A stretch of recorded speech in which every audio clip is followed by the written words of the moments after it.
Hey folks, it's your favorite sorcerer, Aurelius Sopax, and today I want to take you on a very, very fascinating journey through the stars to explore a unique perspective on one of the most pivotal moments in recent economic history, which was the 2008 market crash. And I'm doing that because for a lot of people, it seems a little bit strange to make a connection between something esoteric like astrology, which is usually something that people utilize to analyze personality and maybe make sense of their destiny, and to use it and apply that to financial markets. For most people, that is not natural, but if you can see, or if you're being shown a connection between market events and specific astrological occurrences and events, maybe it makes it easier for you to understand what is going on. Now, before we dive into the cosmic alignments, I want to remind you that the universe is vast and mysterious. And while we seek to understand it, we do so with humility and curiosity. The inner universes and the outer universes are connected, and we have to expand our frontiers. So we have to start to become humble, and we have to be ready to question all assumptions that we have. And that's what I'm asking you to do. Just keep an open mind. You don't have to believe me. You will be convinced as long as you keep an open mind. In 2008, the world experienced a financial crisis of unprecedented scale. But what if I told you the stars had their own story to tell about this event? Now, it is important that we truly understand that the 2008 financial crisis was a real moment that reshaped the global economy and touched the lives of billions. To truly grasp its significance, we must understand that it was not merely an economic downturn, but a profound wake-up call for everybody that had anything to do with the economy, really, and was old enough to participate in it. I'm sure some of you guys were not there yet. After all, it's been a couple of years. More than anything, it highlighted the fragility of our financial system, the interconnectivity of global markets, and the deep impact of speculation in financial instruments that were detached from real value. The crisis originated in the United States housing market, yet its effects rippled across the globe, leading to the fall of major financial institutions, skyrocketing unemployment rates, and a wave of economic recession that touched nearly every corner of the planet. But why was this moment so significant, you might ask? Now, beyond the economic lessons, of which there are many, the 2008 crisis was really the first time that showed us our collective vulnerability to systemic risks and the need for vigilance, ethical considerations, and much, much more. It is absolutely horrible how many people lost their life savings during that crisis. Imagine working 30, 40 years, saving your money, investing it in a 401k, and then within 1 or 2 days, it's gone. And you have to move in with your kids or grandkids, if you have any, or you're fucked.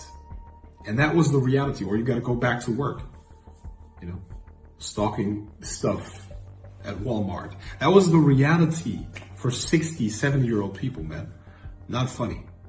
And that's not even counting all the businesses that went down. It was horrible. Now, something like that, of course, also asks us to reflect on our values and the kind of world we wish to create. See, a world where growth is measured not just in stock valuations and GDP, but in well-being, resilience, and the health of our communities and planet are also important. But after all, I guess if you're watching this, you just want to make a lot of money, which is fine with me. So keep watching. Let's explore it together. First, we witnessed Pluto's monumental entry into Capricorn. Now, Pluto, our cosmic agent of transformation, power, mutations, signify deep and structural changes that were on the horizon for our financial institutions. Capricorn, the sign of Capricorn, signifies banking, finance, and Pluto is, like I just said, the planet of transformation. And then there were striking oppositions between Saturn, representing structure, and Uranus, symbolizing change. So a strong antagonistic dynamic. This celestial dance, you could say, it mirrored real-world tension between established financial systems and the need for a revolutionary change. And let's not overlook the full moon lunar eclipse in Aquarius, folks. Eclipses are always powerful harbingers of change, and with Aquarius in play, it pointed towards a societal awakening to these financial upheavals. You see, Aquarius is the planet that signifies awakening. It signifies humanitarian stuff and societal developments. And lastly, the conjunction of Jupiter and Pluto in late 2007 in the very, very adventurous Sagittarius, the sign of Sagittarius. This magnified an unsustainable boom, paving the way for what was to come.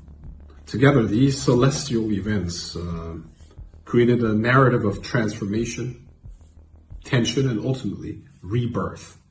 Now, I know that some of you might be thinking, well, can the stars truly influence our economic destinies? Well, see, financial astrology offers a unique lens, and it's important to approach it as one of multiple tools in understanding the complexities of our world, you see.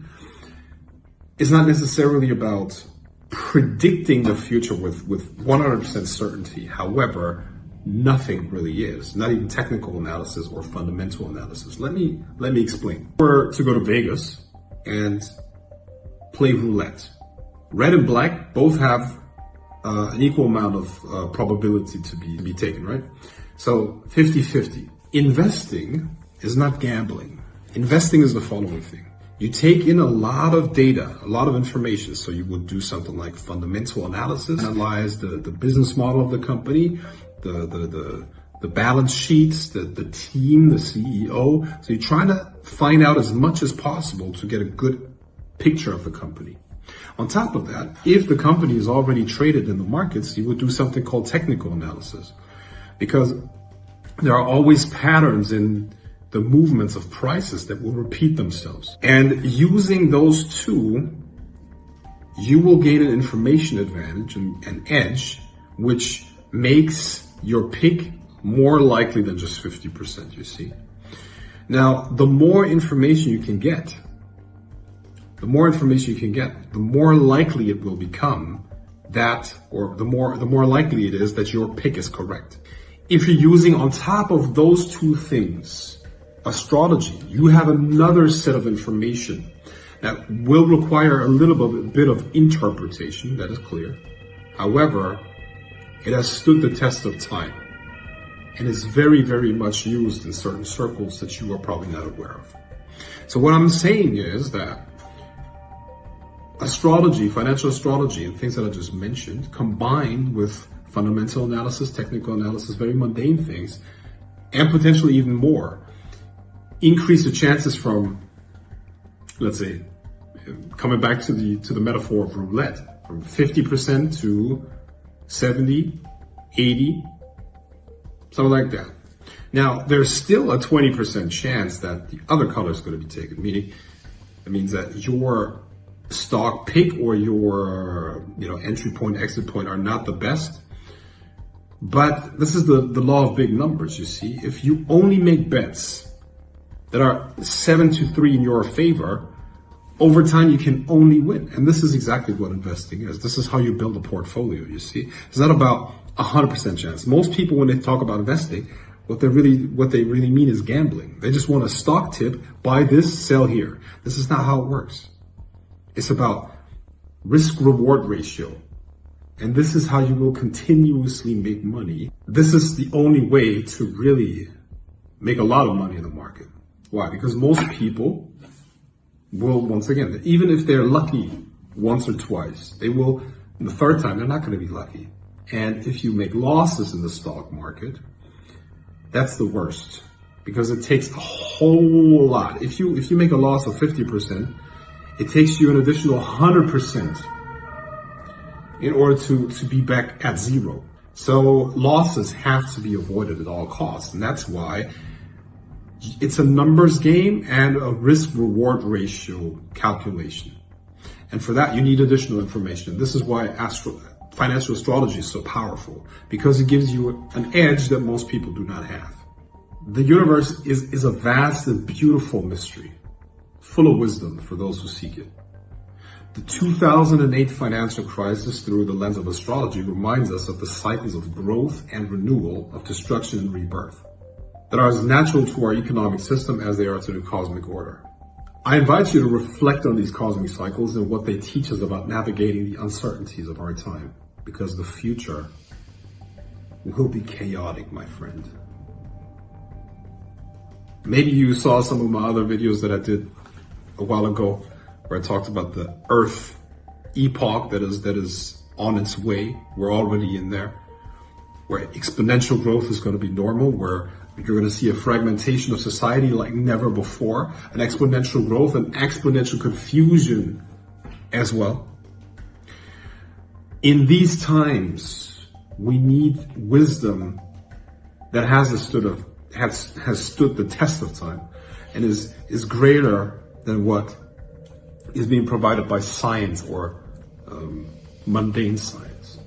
We need esoteric wisdom. We need spirituality more than ever. The survival of our very species is at stake. Remember, we're all part of this grand cosmic dance, and I want to thank you for joining me on this journey.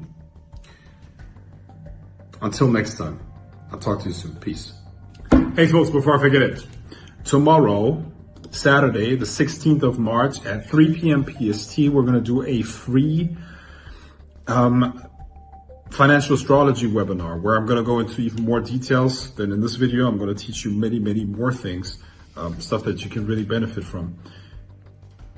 But here are a couple conditions. You have to be above 18 years old. You have to be a sane individual.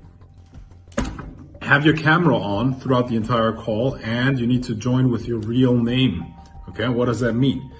Next to your video, there needs to be your real name. Figure that out in advance so there are no complications, because I have no hesitation of kicking you off the call. It's a basic respect thing also.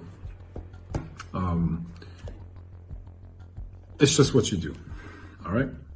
So if you want to join, the link is in the description under this video, 3 p.m. PST on the 16th. Hopefully you're going to be there. I'm looking forward to it because I can teach you a lot of great stuff that hopefully you can utilize. Okay, talk to you soon. Peace.